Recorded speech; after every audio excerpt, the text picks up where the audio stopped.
All right, everyone, we've got another cringe moment. It comes from Chrissununu, the soon outgoing governor of New Hampshire. Of course, he endorsed Nikki Haley early and often. He's been campaigning with her basically everywhere she goes in New Hampshire. He never misses a moment to put himself out there. Now, there's a reason he's not seeking re-election. His approval in New Hampshire has been middling. And he's cringe as fuck. He's clearly going through a midlife crisis. Link in the description. There's no better example of this. This is a Beto moment. It looks a lot like when Beto O'Rourke, you remember when he gave that interview, he's like, oh, I was a hacker back in the 90s. Then he skateboards out on stage and it's like, he's going to start playing dab on him. And it just looked cringe, like, you're a middle-aged dude.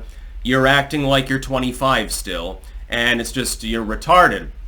Chrissununu taking Nikki Haley to a campaign stop, to a restaurant. It looked a little bit more like a dinner date, and I would be surprised if they weren't sexually involved with each other, given his obvious midlife crisis and Nikki Haley's obvious proclivity towards adultery. I would be surprised if when they're in the hotel room, when the cameras are off, there isn't some hanky-panky going on, and I do seriously mean that.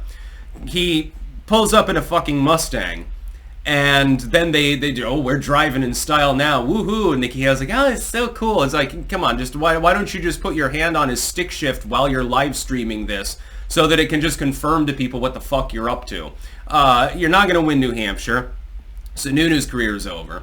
He's got massive TDS. He's pissed away his career. All he had to do was sit down and shut the fuck up, and he would still be able to run again. He could turn it into a goddamn Senate slot or something like that. He had relative popularity. He was seen as reasonable. He was seen as also on the young side, though he doesn't look the 49 that he apparently is. I thought he was 60 or something like that, honestly, Chrissununu. Apparently I was wrong, which is funny. He's younger than fucking Nikki Haley is, actually. This is a total Beto moment. Watch this and see if you don't cringe. Oh, here's my Mustang. Ooh, look, aren't I cool? Yes, it is really cool to take your Mustang and drive it on salty, slushy roads. That's good car care, by the way. Why don't you just use a regular vehicle and not be a show-off? Ooh, you've got a Mustang. Wow, it's so impressive. It's like it's 1990 again or something. Like, nobody's impressed, dude. Nobody cares.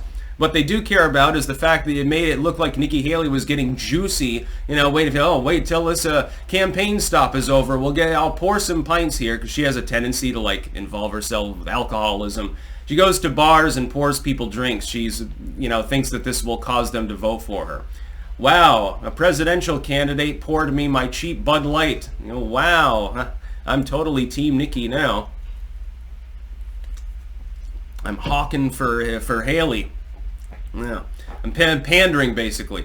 Chrissununu, though, of all of the various figures with any profile at all that have made a significant endorsement or anything like that within the race, I think Chrissununu is definitely, he's the Beto of the cycle. He's definitely the most cringe. We've seen some cringe.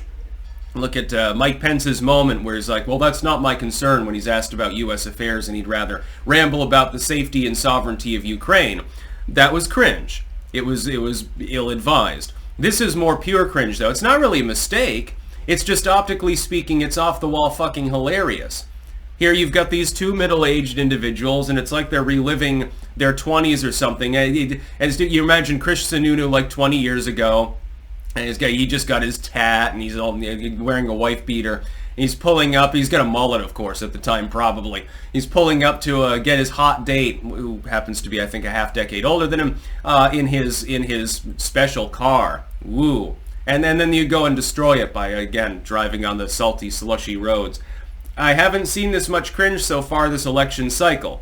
Again, Mike Pence gives it a run for the money. Beto, I think, which one would be more cringe? Beto with the skateboard or Chrissununu with the Mustang? At least the Mustang is kind of cool, but I mean, you literally, why don't you just fucking put a spoiler on your Volkswagen Bug or something like that, in which you actually see. Why don't you start riding a Harley, rolling with some bad dudes? He takes up smoking again or something like that. He becomes a Marlboro man. I mean, it's the funniest thing ever. And of course, Nikki Haley, she palled around with people who allegedly she did things with about 10 years ago. That inclination might still be there. hey Chris, I'll let you go inside if you'll endorse me. And if I win, maybe there's a cabinet position in it for you or something. Hey, and if you're in the White House anyway, I'd always send my husband away, on tour again, and, I'll need to get serviced by someone. You can visit my Oval Office anytime, says Nimarata. I'm just ranting at this point, but really, watch this for yourself and tell me that this isn't at least on the same order of magnitude as Beto with his skateboard. People were calling that cringe, again, the dab on a moment and the hacker moment and shit like that. Or Ted Cruz, anytime he interacted with his family for the most part. Or when he would see statues made of butter. He was really surprised and enthused by that.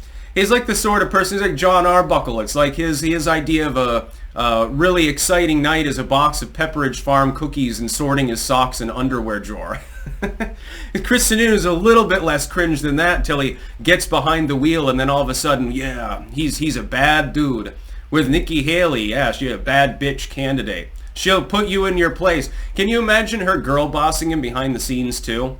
Like when the cameras are off before she allows him, into the tunnel of love, is like, you best do what I say. Now go down on that foul hole.